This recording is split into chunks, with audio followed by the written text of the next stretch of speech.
Terima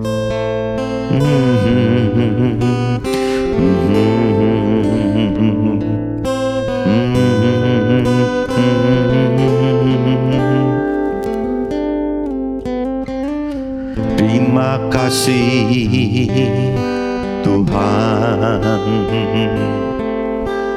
hidayah-Mu kini telah datang, menjamah di relung hatiku, mengiringi langkahku.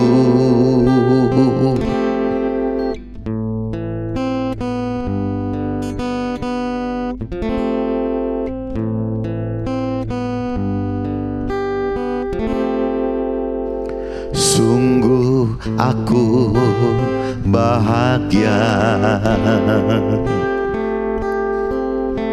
sungguh hidupku kini berarti. Kasih-Mu memeluk jiwaku, Kau tuntun langkahku.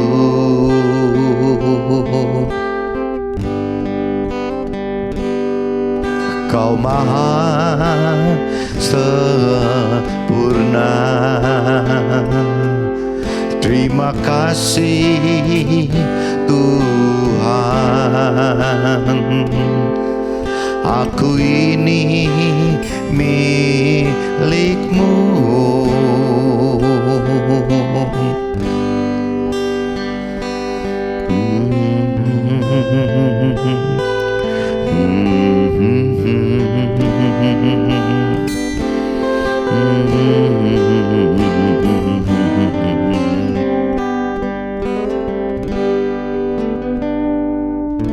Sungguh aku bahagia,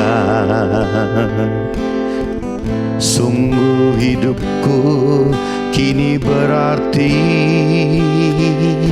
Kasih-Mu memeluk jiwaku, Kau tuntun langkahku.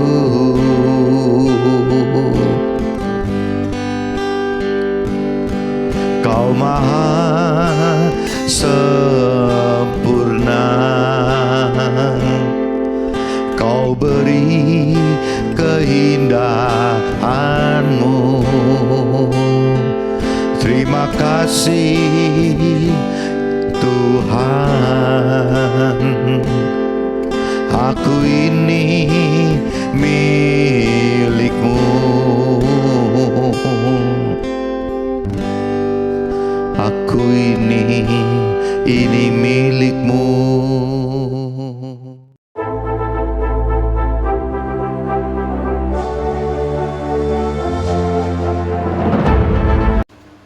Jumpa kembali di MTD Journey Inspiration of Life. Pagi ini saya mau coba sharingkan teman-teman dengan tema tanpa roh Tuhan kita akan menjadi bingung dalam iman tentang kekuatan.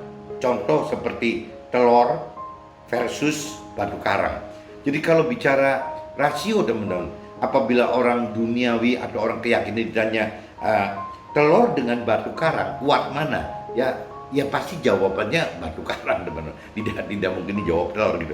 Tapi di dalam iman teman-teman, kalau bicara iman itu adalah bisa kita percaya gitu bahwa apabila telur itu disertai dengan iman, itu disertai dengan firman Tuhan, iman itu disertai dengan kekuatan roh Tuhan, ya berarti telur pun bisa lebih kuat dari batu karang, teman.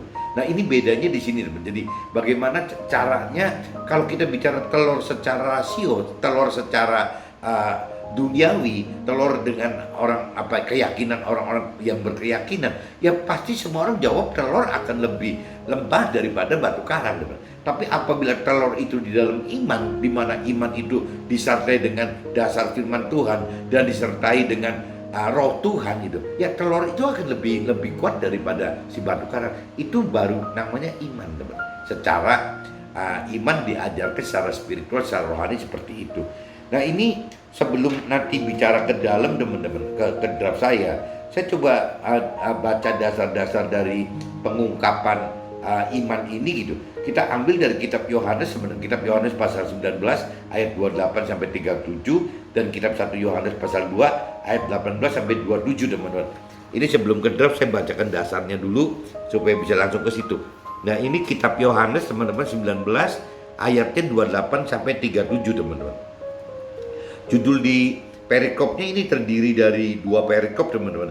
Satu dari ayat 28 sampai 30 judulnya Nabi Isa mati gitu kalau saya universalkan. Kedua kalau kita lanjut lagi lambung Nabi Isa ditikam gitu. Itu dari ayat 31 sampai 37. Nah ini saya bacakan. Sesudah itu karena Nabi Isa tahu bahwa segala sesuatu telah selesai, berkatalah ia supaya genaplah yang ada tertulis dalam kitab suci. Aku haus.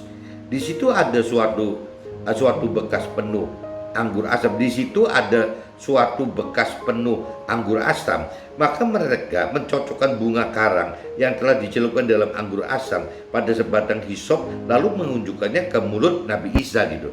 Sesudah Nabi Isa meminum anggur asam itu, berkatalah ia, sudah selesai. Lalu ia menundukkan kepalanya dan menyerahkan nyawanya. Nah ini di ayat 2, di ayat 30 teman-teman. Memang jawabannya simpel sekali gitu. Ya waktu Nabi Isa disalib itu waktu hampir wafat gitu, hampir nyawanya diserahkan gitu kepada Tuhan Allah. Ya cuman kata-kata yang keluar itu sudah selesai gitu. Nah dalam arti kata berarti Tuhan Allah menugaskan Nabi Isa ke dunia ini, ya Nabi Isa sudah selesaikan semua, teman. Sudah selesaikan semua apa yang diperintah peraturkan oleh Tuhan Allah gitu. Ya kembali kan basically Tuhan Allah kan mengutus Nabi Isa kan untuk menyelamatkan kita semua, teman. Menyelamatkan dari mana gitu? Yang menyelamatkan dari tubuh kita yang bisa sakit, jiwa kita yang gersang gitu. Ya dari apa? Dari keharmonisan keluarga mungkin ya, atau mungkin dari kesuksesan duniawi mungkin ya, kecukupan, kelimpahan gitu. Jadi Tuhan Allah tugaskan Nabi Isa itu secara rohani itu menuntaskan itu semua tuh. Jadi cuman bedanya memang persepsi dari jangankan kita yang pengusaha yang orang di marketplace atau di dunia sekuler gitu. Ada beberapa mentor rohani yang memang beda teman. Beda pendapat gitu ya, bicara iman itu berbeda pendapat gitu.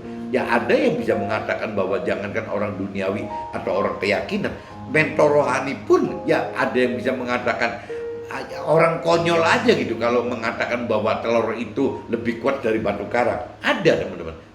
Jadi mentor rohani seperti itu biasanya lebih rasional dan lebih teoritis gitu. Dia punya dasar-dasar teori rohani gitu.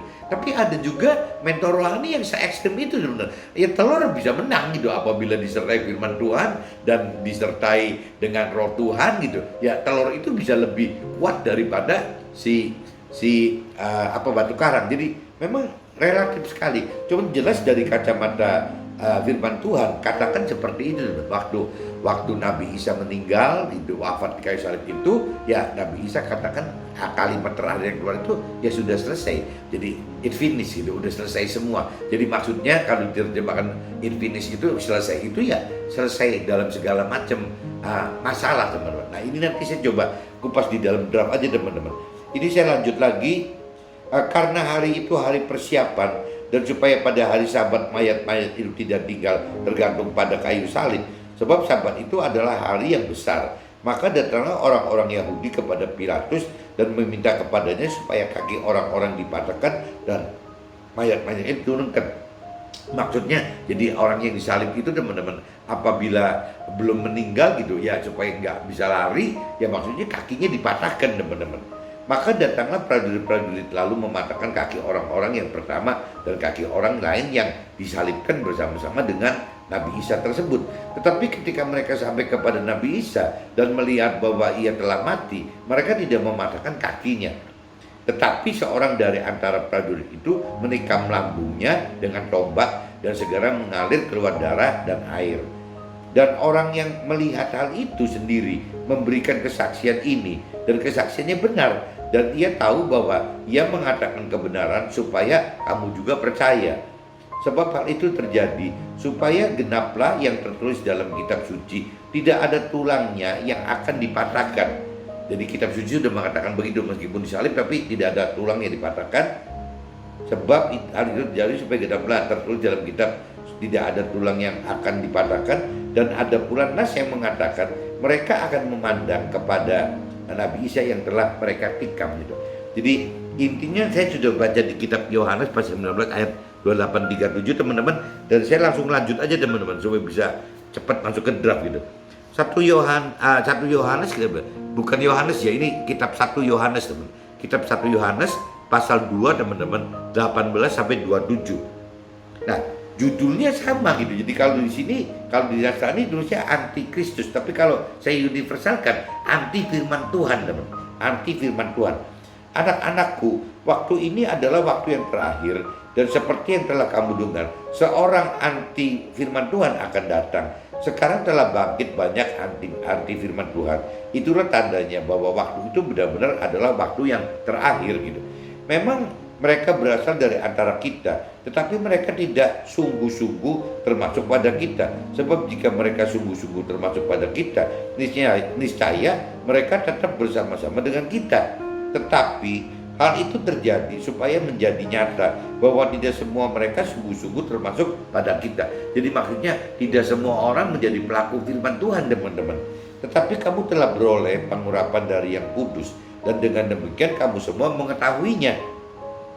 Aku menulis kepadamu bukan karena kamu tidak mengetahui kebenaran, tetapi justru karena kamu mengetahuinya, dan karena kamu yang mengetahui bahwa tidak ada dusta yang berasal daripada kebenaran firman Tuhan tersebut gitu. Siapakah pendusta itu? Bukankah dia yang menyangkal bahwa firman Tuhan itu ya yang bukan dari Tuhan gitu. Dan dia itulah adalah anti firman Tuhan, yaitu dia yang menyangkal baik Tuhan Allah maupun ya firman Tuhannya gitu. Sebab barang siapa menyangkal firman Tuhan, dia juga tidak memiliki Tuhan Allah. Barang siapa mengaku firman Tuhan, dia juga yang memiliki Tuhan Allah gitu. Dan kamu, apa yang telah kamu dengar dari mulanya, itu harus tetap tinggal di dalam kamu. Jika apa yang telah kamu dengar dari mulanya itu tetap tinggal di dalam kamu, maka kamu akan tetap tinggal di dalam firman Tuhan, di dalam Tuhan Allah gitu. Jadi maksudnya intinya kita tetap harus percaya kepada firman Tuhan teman-teman. Dan inilah janji yang telah dijanjikannya sendiri kepada kita, yaitu hidup yang kekal. Semua itu kutulis kepadamu, yaitu mengenai orang-orang yang berusaha menyesatkan kamu. Sebab di dalam diri kamu tetap ada pengurapan yang telah kamu terima daripada Tuhan Allah. Karena itu tidak perlu kamu diajar oleh orang lain, tetapi sebagaimana pengurapan yang mengajar kamu tentang segala sesuatu itu, pengajaran itu benar gitu. Benar itu benar dan tidak dusta. Dan sebagaimana ia dahulu telah mengajar kamu, demikianlah hendaknya kamu tetap tinggal di dalam dia. Nah, coba teman-teman simak di ayat 27 teman-teman. Jadi 1 Yohanes pasal 2 ayat 27. Ini kuncinya saya dapat dari Pak Joshua gitu ya, mentor rohani saya waktu beberapa bulan atau beberapa tahun yang lalu. Pak Joshua khusus pernah sharingkan kitab 1 Yohanes pasal 27 teman-teman. Kitab 1 Yohanes pasal 2 ayat 27. Sebab di dalam diri kamu tetap ada pengurapan. Ini kalau saya universalkan, sebab di dalam diri kita tetap ada pengurapan yang telah kita terima daripadanya, terima dari Tuhan Allah gitu, di dalam diri kita. Karena itu tidak perlu kita diajar oleh orang lain, tetapi sebagaimana pengurapannya mengajar kita tentang segala sesuatu, dan pengajaran itu benar, tidak dusta, dan sebagaimana ia dahulu telah mengajar kita, demikianlah hendaknya kita tetap tinggal di dalam dia. Nah, ini gunanya roh Tuhan hidup di dalam kita teman, pengurapan, supaya kita mendapat pengurapan. Ya contohnya yang tadi gitu, ya kita bicara bahas iman yang benar itu yang bagaimana sih gitu. Ya apakah iman yang bicara telur bisa lebih keras dari batu karang atau tidak gitu. Ya nggak wajar ya telur bisa lebih keras dari batu karang gitu. Ya yang wajar berarti batu karang yang lebih keras daripada telur. Nah ini kan tergantung kembali ke iman lagi teman. Kalau imannya udah level mentor rohani juga berbeda gitu. ekstrimnya berbeda. Yang satu ekstrim ke kiri, misalnya lebih bobotnya ke urusan apa ya? Kalau ke kiri misalnya bicara lebih teoritis dan rasional gitu. Ya, sedangkan yang satunya benar-benar ke kanan sekali gitu. Ke kanan itu benar-benar bicara totally irasional gitu. Dan juga ya bicara iman, bukan dengan apa teori firman Tuhan gitu, tapi dengan iman gitu.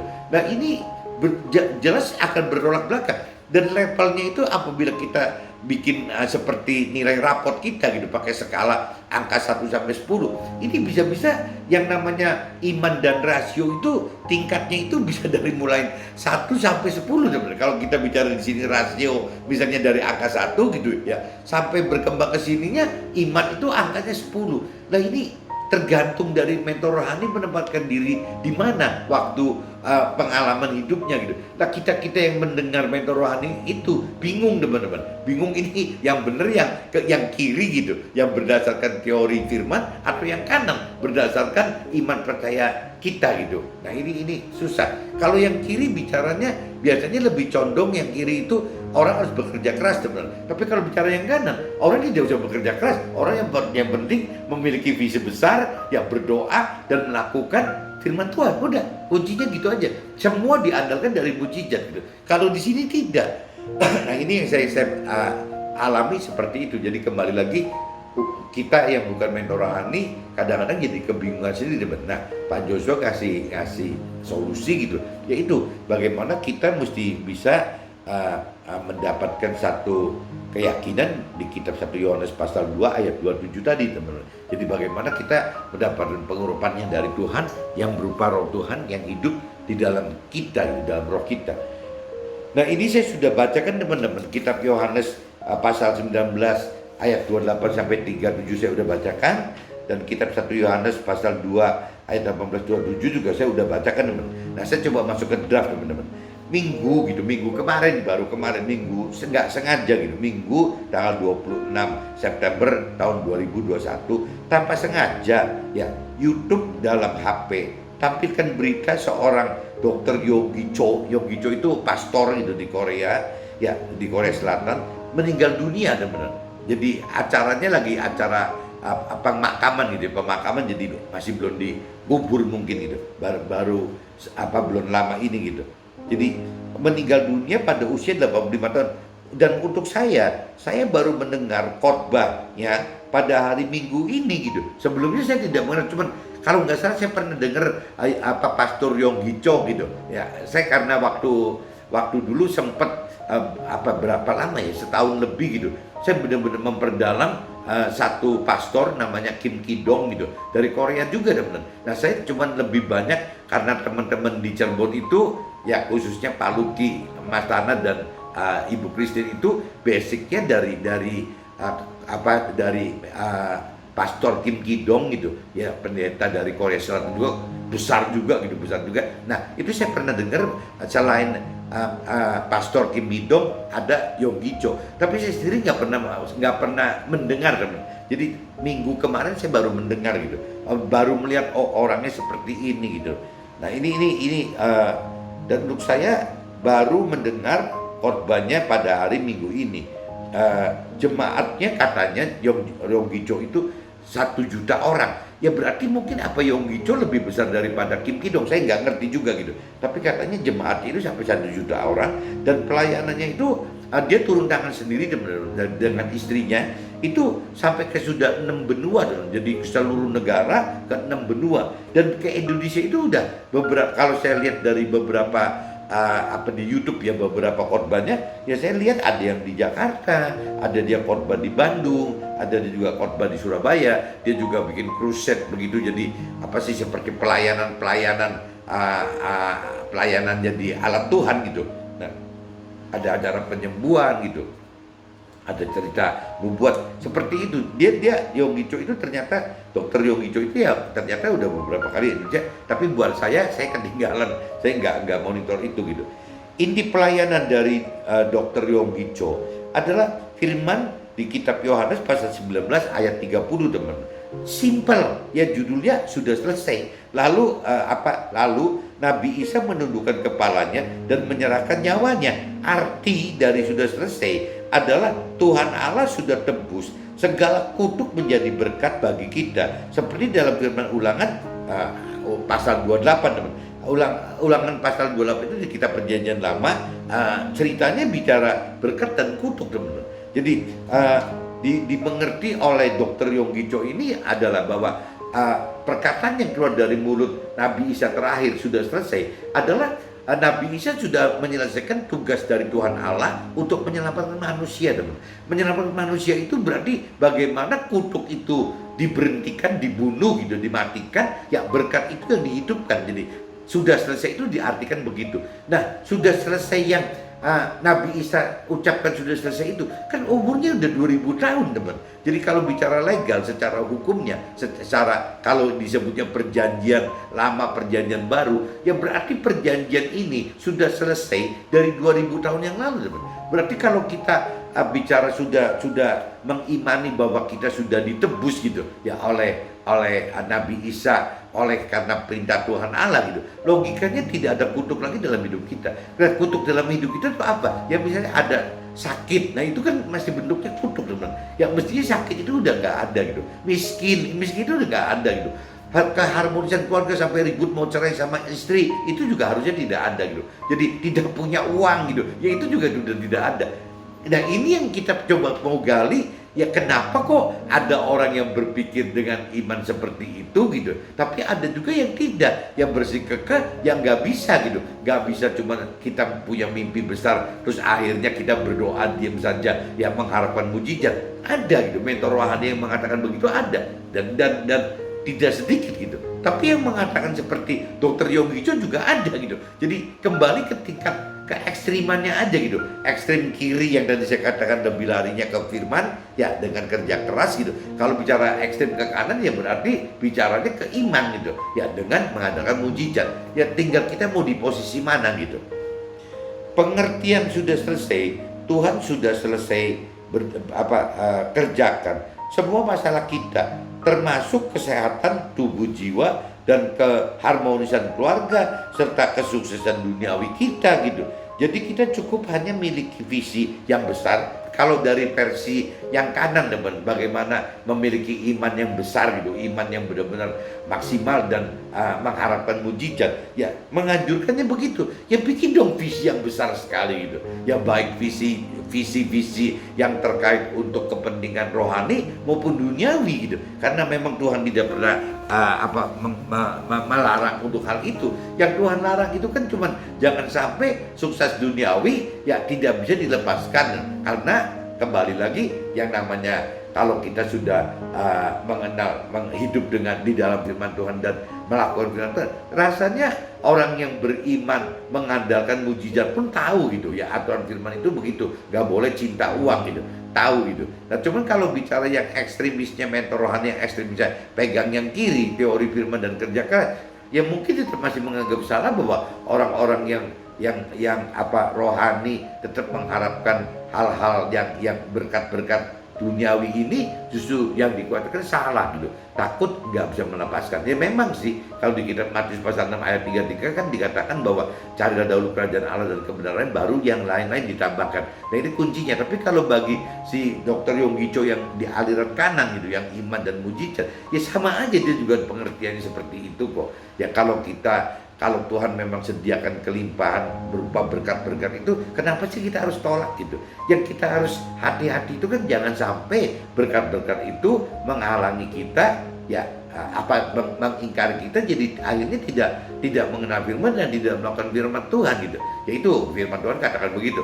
Kalau bicara udah harta tahta dan pemenuhan nafsu duniawi, itu bicaranya kan orang jadi sukar sekali masuk surga gitu.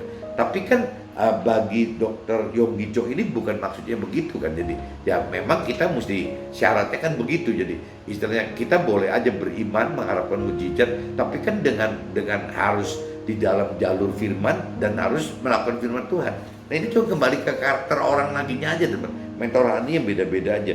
Tapi ya begitu. Jadi intinya jadi jadi kalau bicara Jadi kita cukup hanya miliki visi yang besar dan hidup dengan melakukan firman serta berdoa. Adapun yang bekerja adalah Tuhan. Nah ini kalau ekstremis kiri sebel nih ngelihat kata-kata begini gitu. Tapi yang kanan memang mengatakan begitu dan realitanya memang lebih besar kan. Jadi susah ngomong, makanya kembali lagi itu nanti tergantung ada di kita aja gitu. Bekerja adalah Tuhan, jadi dianggapnya gitu bahwa kita ini cukup punya visi yang besar, berdoa dan melakukan firman Tuhan. Adapun yang dia bekerja merealisasikan janji Tuhan, ya Tuhannya sendiri. Memang Tuhan janjikan ada tambahan seperti itu gitu. Bahkan secara hukumnya maksudnya hukum rohaninya gitu, perjanjian kitab lama, perjanjian lama dan kitab perjanjian baru, perjanjian kitab suci itu Tuhan sudah selesaikan semua dari 2000 tahun lalu, bukan sekarang gitu, bukan tahun 2021, tapi dari tahun 2000 tahun yang lalu memang udah ada deal seperti itu kok. Prinsip dari visi yang besar adalah cara kita dapat memberikan kebenaran Tuhan dan menunjukkan kuasa Tuhan melalui mujizat Tuhan serta memuliakan nama Tuhan gitu. Jadi prinsip dari visi yang besar adalah cara kita dapat memberitakan kebenaran Tuhan. Ini yang cerita yang benarnya teman. Jadi visi yang besar itu adalah bagaimana memberitakan keberadaan Tuhan dan menunjukkan kuasa Tuhan melalui mujizat-mujizat Tuhan serta memuliakan nama Tuhan. Jadi visi besar yang akan diwujudkan menjadi misi, bukan seperti orang dunia atau orang yang berkeyakinan inginkan ya hanya sebatas bagaimana bisa mencapai target sesuai duniawi gitu ya, bagaimana mendapatkan bahan duniawi ya, bagaimana dapat memenuhi kebutuhan hal-hal duniawi, tapi dengan bukan memuliakan Tuhan, tapi dengan membanggakan diri sendiri gitu. Ya, hebat nih saya bisa begini, yaitu orang dunia seperti itu. Tapi kalau bicara versi Tuhan, orang yang sukses duniawi pun yang memang menerima berkat banyak itu ya tetap sasarannya bukan untuk diri sendiri, tapi untuk menyatakan kepada sesama kita bahwa Tuhan itu ada, kuasanya itu benar nyata, mujizatnya nyata gitu, dan juga ya itu melihat nama Tuhan. Bedanya di situ teman-teman. Nah ini saya coba masuk lagi ke mentor rohani. Jika kita ukur iman yang tadi, iman dengan rasio gitu, apabila kita berbandingkan iman dengan rasio dengan skala perhitungan seperti raport 1 sampai dengan 10 gitu, maka akan terbagi dua teman. Iman misalnya yang ekstrim kanan itu yang ekstrim kiri itu berarti imannya itu 1, diibaratkan begitu, tapi rasionya 10 teman. Itu yang ekstremis kiri gitu. Ya, sebaliknya kalau kita bicara yang ekstremis kanan gitu, kebalik teman. Imannya itu bisa 10, rasionya 1 gitu. Jadi memang range-nya begitu gitu. Nah, mentor rohani itu terdiri dari dua ini teman. Ada yang bicara ekstremis kiri gitu, yang bertahan imannya 1, nilainya imannya 1 dan rasio 10 gitu. Yang satunya yang bicara imannya 10, rasionya 1. Nah, cuman bedanya gitu teman. Kalau bicara imannya 1, rasio 10, biasanya penguasanya teori-teori rohaninya kuat sekali teman. Dan juga bicara orang hidup selama di dunia ini ya harus kerja keras gitu. Pada prinsipnya begitu gitu. Karena rasionya 10. Tapi kalau orang yang bicara imannya 10, rasionya 1, ya seperti dokter Yonggi Cho ini gitu ya, beda. Jadi bagaimana caranya justru kalau dari versi Yonggi Cho itu seolah-olah bagaimana caranya iman itu 10 dalam arti kata memperbesar visi misinya gitu ya. Bagaimana berdoa secara maksimal ya, hidup di dalam firman Tuhan dan melakukan firman Tuhan gitu. Jadi dan nanti yang terjadi itu bukan kerja keras sebenarnya. Yang terjadi itu Tuhan yang kerja gitu. Nah Tuhan yang kerja itu ya berarti mujizat kan yang bisa lahir. Kalau kita simak kembali lagi untuk saya pribadi teman, simak kitab Matius pasal 6 ayat 33, kurang lebih memang apa yang diucapkan Pastor Yonggi Cho itu ya seperti itu gitu. Jadi cara dahulu kerajaan Allah dan kebenarannya, baru yang lain akan ditambahkan. Ditambahkan itu kan berarti bukan kita bekerja teman, Tuhan yang menambahkan, Tuhan yang bekerja. Nah ini kalau menurut versi saya seperti itu. Makanya kembali lagi rasanya antar mentor rohani yang ekstremis kiri dan kanan pun nggak ketemu. Jangan-jangan antara kita gitu sebagai jemaatnya ya, sebagai orang di marketplace atau di dunia sekuler itu juga sama teman.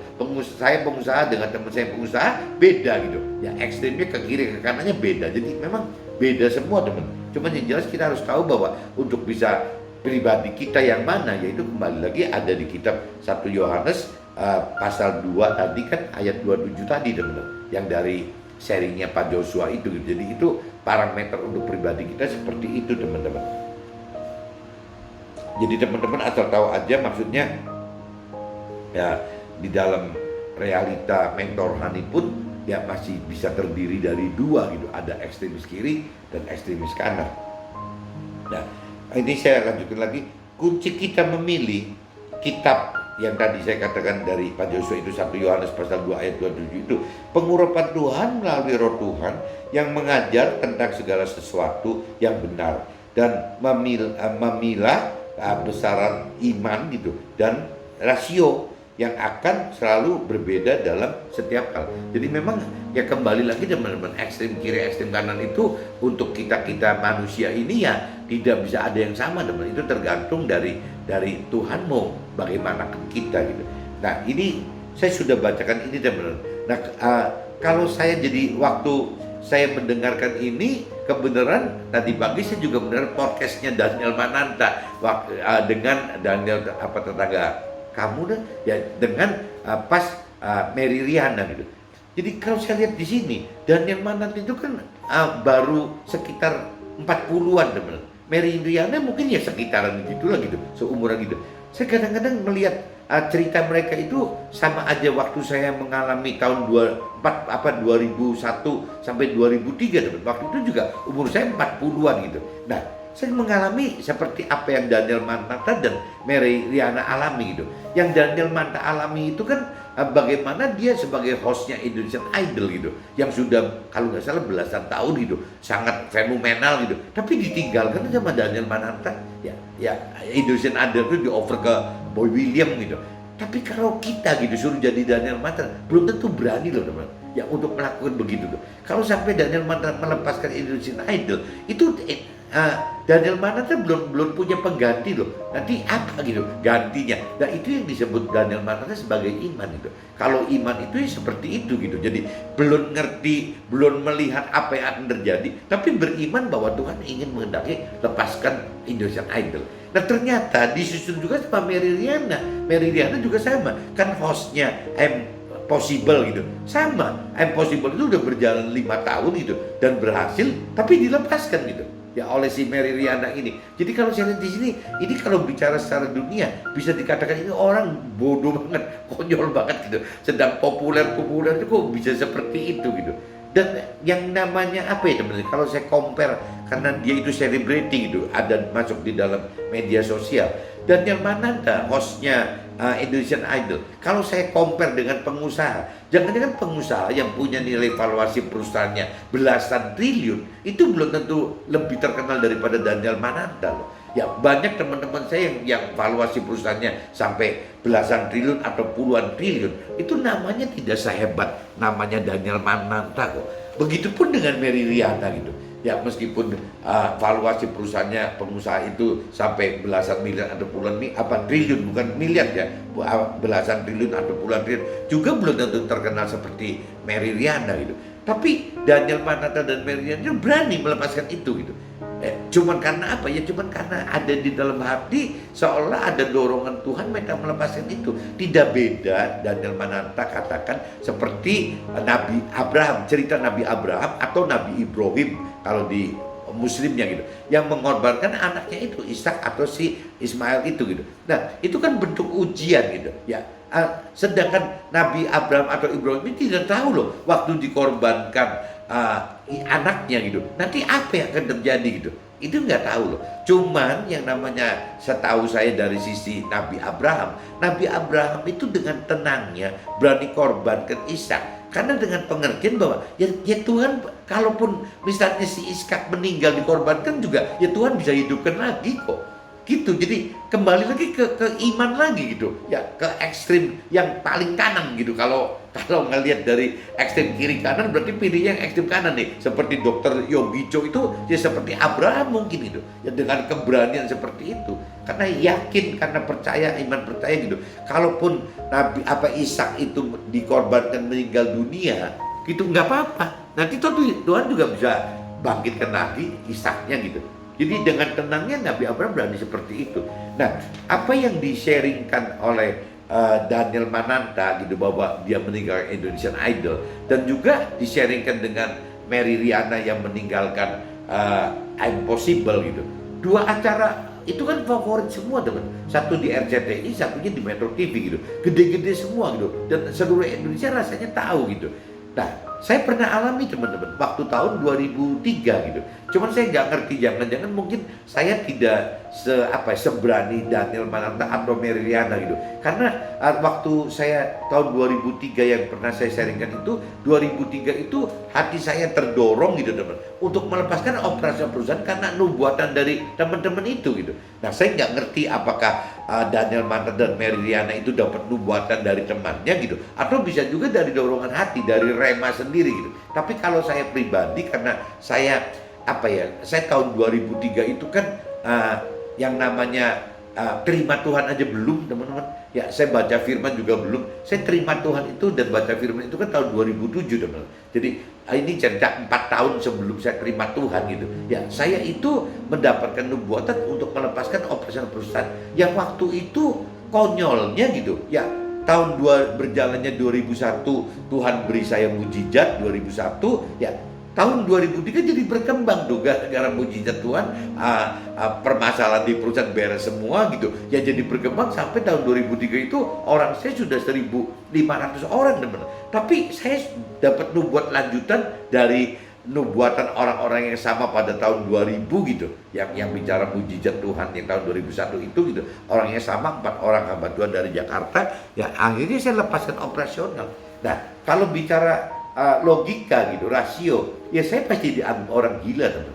Ya, cuman karena waktu itu saya mimpin perusahaan itu masih sendirian, istri saya tidak ikut, anak-anak juga masih kecil, jadi akhirnya saya berbuat begitu pun ya tidak ada yang komplain, karena tidak ada yang tahu gitu. Karena tiap hari saya tetap ngantor, tapi tidak pernah mikir urusan usaha. Yang tiap hari saya pakai itu dari pagi sampai siang saya bicara sharing firman Tuhan. Saya baca-baca buku rohani gitu, siang sampai sore ya latihan golf gitu, tiap hari selama 3 tahun seperti itu, sampai tahun 2007 menjelang perusahaannya malah kolaps lagi, itu bangkrut lagi. Nah, dari tahun itu baru istri saya masuk bantuin, ya selesai lewatin masalah ini ya tahun 2011, jadi udah kembali normal lagi. Nah, gantian rupanya Tuhan pengen garap istri saya dalam hal imannya gitu, dalam hal pengertian firmannya. Ya udah saya ikutin. Cuma kadang-kadang kalau bicara sampai ini hari teman-teman, kadang-kadang kalau kita bicara pakai rasio gitu, kadang-kadang ada keselnya juga teman-teman. Ya tahun 2003 saya lepasin operasional. Kalau saya rintis usaha itu kan saya dari umur 20 teman. Nah, kalau kita startnya dari 20 teman, saya dibanding teman-teman saya yang waktu itu startnya bareng-bareng gitu. Jangan-jangan teman-teman saya yang sukses itu gitu, ya tanpa terlalu meributkan Tuhan-Tuhanan, bertuhan-tuhanan, jangan-jangan valuasi perusahaan hari ini gitu, setelah berjalan berarti 40 tahun, mereka itu sudah bicara puluhan triliun kali teman-teman.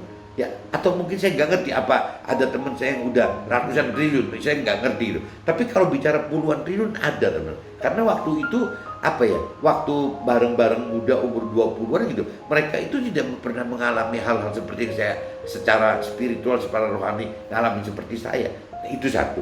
Kedua, kalau saya compare lagi dengan adik saya gitu, dengan adik saya itu jangan-jangan sekarang adik saya itu sudah triliun atau belasan triliun kali teman-teman gitu. Ya ada gitu. Ya bisa benar-benar mendapatkan nilai valuasi perusahaannya itu yang dikelola itu bisa nilainya triliun atau belasan triliun gitu.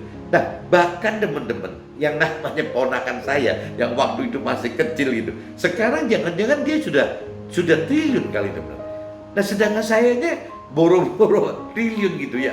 Nah, ya masih miliar gitu, masih pakai miliar. Nah, kalau miliar dari berjuangnya dari umur 20 sampai 60 cuman adanya miliar, yaitu si pengusaha yang level ecek-ecek teman, level-level di bawah aja gitu. Nah, saya ngalami seperti itu teman. Kadang-kadang kalau lagi kesel gitu, kalau saya bicara duniawinya keluar, ini maksudnya apa sih Tuhan begini gitu. Tapi kalau waktu saya bicara spiritual saya kuat gitu, rohani saya kuat, ya memang ya Tuhan bisa bentuk saya gitu, mungkin saking kerasnya saya gitu, selama 20 tahun teman, saya baru bisa dapat mengerti seperti ini gitu. Ya kenapa kok Tuhan tidak sukseskan saya cepat-cepat gitu, seperti teman-teman saya yang lain gitu, atau ponakan saya gitu, atau adik saya. Jadi kalau saya urutkan saya dengan teman-teman saya, udah ketinggalan valuasi perusahaan mereka itu yang sukses gitu, yang bisa puluhan triliun, ratusan triliun gitu. Ya dengan adik sendiri gitu, dengan adik-adik sendiri, jangan-jangan adik-adik sendiri itu sudah triliun atau belasan triliun gitu. Nah dengan ponakan sendiri, jangan-jangan sudah triliun gitu. Jadi ya gagal. Cuman kembali lagi kalau kita mengacu kepada iman gitu. Ya memang kembali lagi seperti Daniel Mananta dan Mary Riana tadi pagi sharing kan gitu. Ya apa sih jaminan dia meninggalkan Indonesian Idol nanti Daniel Mananta bisa lebih sukses gitu secara duniawi loh. Apa sih jaminannya Mary Riana meninggalkan Impossible itu? Ya jaminan duniawi itu yang susah dikatakan. Cuman yang jelas mereka dapat dorongan seperti itu karena memang mereka sudah dari muda, dari kecil bergaul dengan Tuhan. Nah kalau waktu saya tahun 2003, saya terima Tuhan aja belum. Saya baca firman juga belum. Sehingga ya kendalanya perlu bantuan nubuat dari hamba Tuhan kali teman. Tinggal bagaimana caranya Tuhan atur saya bisa percaya kepada hamba Tuhan itu. Untuk tahun 2003 saya berani melepaskan operasional perusahaan. Ya dengan cara waktu tahun 2001 dikasih mujizat teman. Cuman beda nilai mujizat itu kan mungkin kelasnya baru puluhan miliar gitu loh. Sedangkan waktu tahun 2003 sampai timbul kerugian itu jadi ratusan miliar teman. Kelasnya naik gitu. Jadi pemutihan yang satu puluhan miliar, yang satu pemutihan ratusan miliar. Dan kalau kita compare miliar gitu dengan teman-teman yang tidak mengalami hal-hal yang spiritual, ya itu jadi kecil sekali teman-teman. Karena teman-teman ponakan saya udah bicara triliun gitu nilai valuasinya, adik saya udah bicara belasan triliun, teman-teman saya udah bicara puluhan triliun gitu. Nah saya belum sama sekali. Ya cuman kembali lagi kalau kita mengacu kepada sharing ya khotbahnya dari Dr. Yonggi Cho ini gitu, Pastor Yonggi Cho ini ya tidak aneh teman-teman. Karena untuk Tuhan waktu itu saya alamin dari 2000 awal-awal ya, berarti 2001 lah anggap mujizat pertama gitu, sampai sekarang 2021. Mereka sudah berjalan 20 tahun teman. Sedangkan Daniel Mantan kan baru berjalan memutuskan Indonesia kan mungkin baru setahun, begitu Mary Riana juga baru setahun. Nah cuman di kacamata Tuhan kan tidak ada parameter waktu teman. Jadi buat Tuhan itu kan tidak ada batas waktu, tidak ada batas ruang dan tidak ada batas waktu.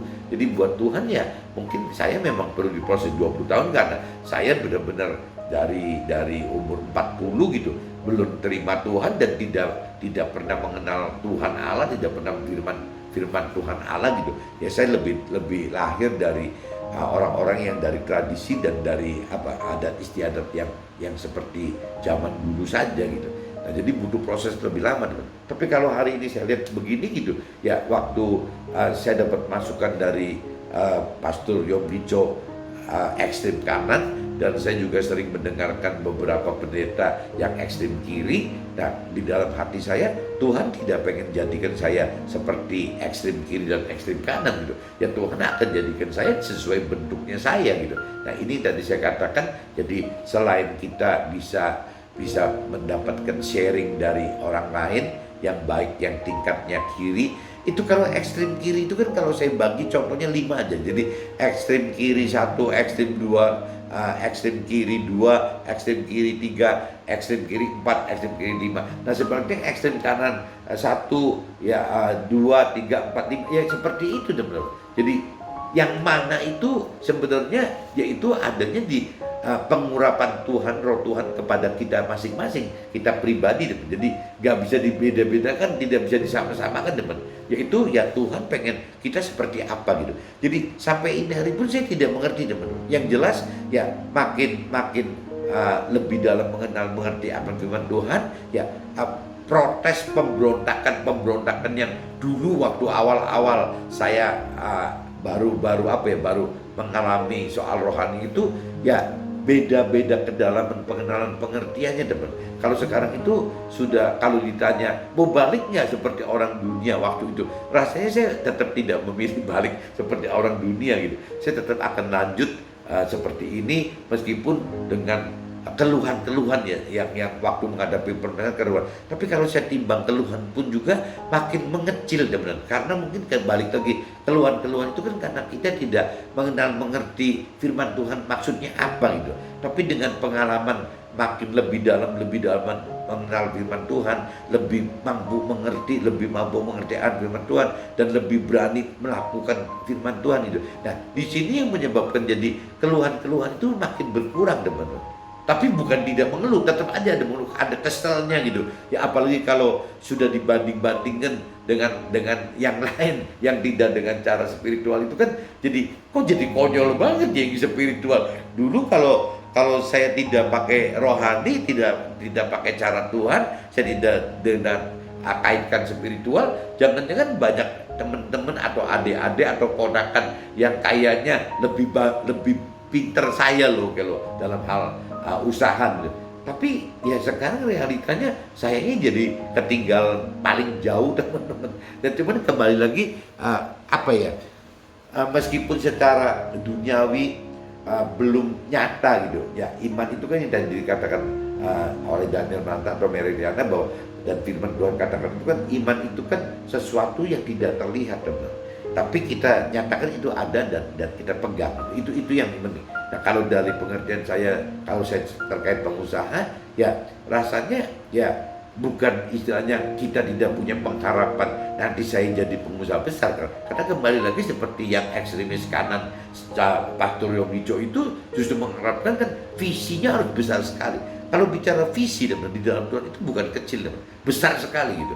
Jadi jangankan kalau kita bicara nanti valuasi perusahaan saya kalau saya hidup di dalam Tuhan, bersama Tuhan, ya di dalam firman Tuhan, bersama roh Tuhan gitu, ya mempunyai visi besar. Saya tugasnya adalah bagaimana berdoa dan melakukan firman Tuhan, serta tujuannya bagaimana untuk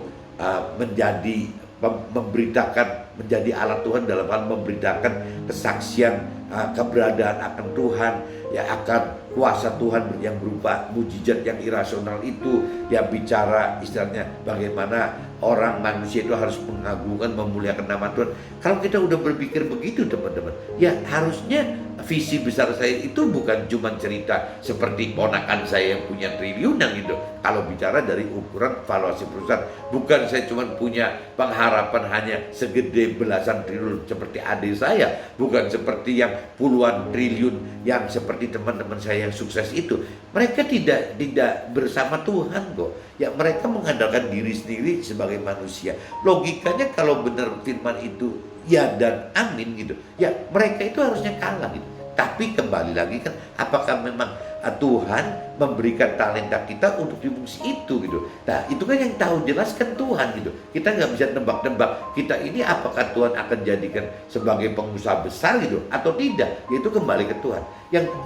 Yang kita mesti sadari gitu, yang dikhawatirkan itu kan kembali lagi target kita hidup itu untuk apa gitu ya. Kalau target kita hidup itu setelah kita benar itu, kita mengenal kebenaran, target kita hidup itu adalah mencapai keselamatan akhir, arti kelimpahan yang dimaksud tadi juga jadi hilang teman-teman. Bukan itu yang disasar gitu. Tapi sebaliknya teman-teman, apabila kita mengaku sudah hidup di dalam Tuhan, mengenal firman Tuhan, dan memang berniat untuk menjadi alat Tuhan, ya untuk menyatakan bahwa Tuhan itu ada, kuasa Tuhan itu mujizat, dan kita mesti memuliakan Tuhan. Ya kembali kalau kita bicara benar dari hati seperti itu, logikanya target hidup kita bukan sukses duniawi teman. Kenapa kita mesti bandingin sama ponakan saya yang sudah valuasi perusahaannya triliunan?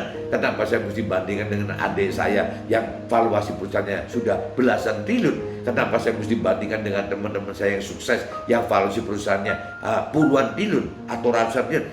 Meskipun mereka tidak mengandalkan Tuhan loh. Nah ini teman-teman mesti mengerti ini gitu. Cuman ya itu, jadi Tuhan itu bisa melengkapi kita waktu kita tidak seperti target orang sukses duniawi juga. Ya ada satu kepuasan yang sempurna, ada kebahagiaan yang sempurna, yang hidup berjalan dengan cara-cara Tuhan, teman. Bukan target utamanya itu jadi bagaimana target utamanya adalah mencari sesuatu dunia, bukan itu, teman. Target utamanya adalah mencari, mendapatkan, mentargetkan keselamatan akhir bersama Tuhan itu, teman. Nah ini yang tidak bisa dipungkiri. Jadi, nah ini mungkin kembali ke dewasaan rohani juga, teman. Dan mungkin saya pikir Daniel Mantan dan Mary Riana juga akan alami hal ini. Semakin mereka dewasa rohani, mereka akhirnya tidak bisa membandingkan suksesi bersama Tuhan, hidup di dalam Tuhan itu seperti suksesi waktu kita hidup di duniawi gitu. Nah ini yang mestinya Daniel Mantan dan Mary Riana juga akan mengalami hal seperti itu. Begitupun dengan saya, teman. Saya pun juga akan dewasa rohani, akan dengan pertimbangan seperti itu. Tapi jangan-jangan saya juga berpikir secara cerdik gitu ya, secara cerdik ya Tuhan memang mengharapkan orang-orang benar itu dengan pola pikir yaitu ya bukan istilahnya mencari target sukses duniawi, bukan mencari tambahan-tambahan hal duniawi, tapi Tuhan kembali ke Matius 6 ayat 33 itu cari dulu pribadi Tuhan dan firman Tuhannya. Setelah itu nggak usah nyari ya yang Yonggi Jo katakan, yang Pastor Yonggi katakan bahwa nanti Tuhan yang tambahkan gitu. Kalau Tuhan tambahkan kan memang firmannya bunyinya gitu ya, carilah dahulu kerajaan Allah dan kebenarannya, baru yang lain-lain Tuhan akan tambahan gitu. Nah tambahkan di sini sama Dr. Yonggi Jo ini sama Pastor Yonggi Jo diganti menjadi bukan ditambahkan tapi ya Tuhan yang bekerja gitu. Tuhan yang bekerja untuk memberikan itu kepada kita, ya sama aja berarti kan tambahan atau itu. Jadi kembali ya kembali di tadi dikatakan di kitab 1 Yohanes pasal 2 ayat 27 dari Pak Joshua itu, ini sangat bergantung dari pribadi kita masing-masing, teman-teman. Nah ini butuhnya kita dekat hidup bersama Roh Tuhan di dalam firman Tuhan itu ya akhirnya kita mesti mendapatkan pengurapan itu supaya kita nggak bingung ya, kita pegang yang mentor rohani yang ekstremis kiri atau yang kanan, jadi kita nggak bingung karena Tuhan yang akan menempatkan kita di posisi kiri atau kanan itu terserah Tuhan gitu, karena dua-duanya tidak ada yang salah tuh. Itu kan cuma urusan iman saja gitu, bahwa yang satu lebih beriman ke urusan rasio dan teori-teori rohani dengan cara kerja keras segala macam, yang satunya cuma bicara yang tadi bicara ya sudah selesai tadi gitu, yang namanya Tuhan sudah melalui Nabi Isa sudah tembus semua ya, kutuk-kutuk kita tinggal terima berkat. Oke teman-teman, see you, bye-bye.